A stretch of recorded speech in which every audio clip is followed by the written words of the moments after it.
কর্মীর উপরে যে নিকারজনক হামলা হয়েছে পুলিশ কর্তৃক, সেটি তীব্র নিন্দা ও প্রতিবাদ আমরা জানাই।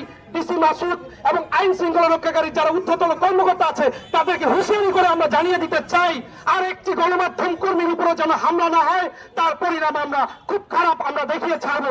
গণমাধ্যম কর্মীর বাক স্বাধীনতা আপনারা কেড়ে নেবেন, সেটি আমরা হতে দিব না। আমরা ডিজিটাল মাল্টিমিডিয়া জার্নালিস্ট যারা আছি তারা দিন রাত আমরা কঠোর পরিশ্রম করি, সত্যের সন্ধানে আমরা থাকি। প্রত্যেককে রাস্তায় যাকে দেখেছে তাকে এই পেটুয়া বাহিনীরা হামলা চালিয়েছে, যার নেতৃত্ব দিয়েছে ডিসি মাসুদ।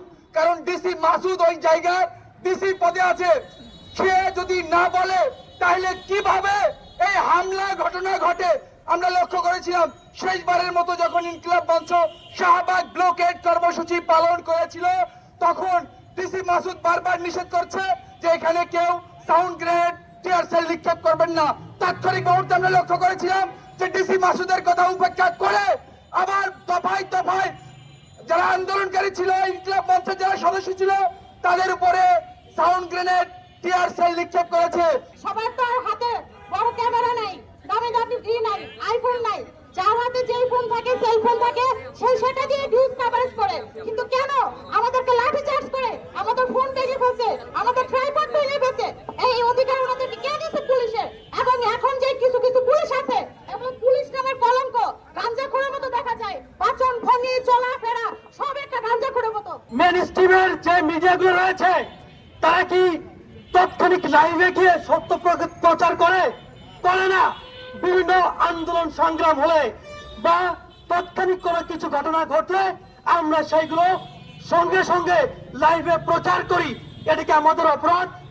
যদি এটা অপরাধ হয়ে থাকে, এই জুলাই গণঅভ্যুত্থান ঘটিয়েছে যারা এই মোবাইল জার্নালিস্ট বা মাল্টিমিডিয়ার রিপোর্টাররা, মঞ্চের নেতা কর্মীরা শান্তিপূর্ণভাবে তাদের কর্মসূচি চালিয়ে যাচ্ছে। কিছুক্ষণ পরে তারা একটি আলটিমেটাম দিয়েছে, আলটিমেটামের পরে তারা যমুনামুখী যখন যাত্রা শুরু করছে, এই সময় পুলিশের কিছু সদস্য লক্ষ্য উদ্দেশ্য করে এলোপাতারি মার শুরু করছে ইনকিলাব মঞ্চের নেতা কর্মীদের উপরে। তখন ইনকিলাব মঞ্চের নেতা কর্মীরা পুলিশকে উদ্দেশ্য করে ইট পাটকেল নিক্ষেপ করা শুরু করছে, এরপর এলোপাতারি সাউন্ড গ্রেনেড নিক্ষেপ শুরু করেছে।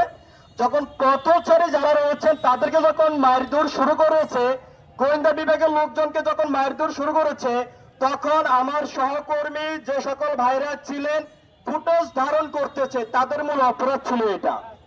এই ফুটেজের মাধ্যমে দেখা গেছে যে কোনো মোড় থেকে পরিস্থিতি অন্যদিকে মোড় নিতে পারে। এই সমস্যার কারণে পুলিশ গণমাধ্যম কর্মীদের উপরে চড়া হয়ে ব্যাপক একটা মারধর করেছে। এটা কি টাইপের ব্যবহার পুলিশের? আমরা কাজ করলে জনগণ আমাকে ঢিলা বলে, আমরা কোথাও শান্তি পাই না, বাসায়ও পাই না, মাঠেও পাই না, কোথাও পাই না। বাসার থেকে বের হলে বলে বাসার থেকে যাচ্ছ, ফিরবা কিনা জানি না। আমরা কি করব? আমরা গণমাধ্যম কর্মীরা কি মাঠে কাজ করতে পারবো না? আমরা দেখেছি গণমাধ্যম কর্মীরা যখনই সত্যি কথা বলে তখন ফোন আসে, আপনি কেন এই কথা বললেন? আমরা যখন পুলিশকে নিয়ে কথা বলি তখন তাদের কাছ থেকে ফোন আসে, কেন ভাই, আমরা কোথায় যাব?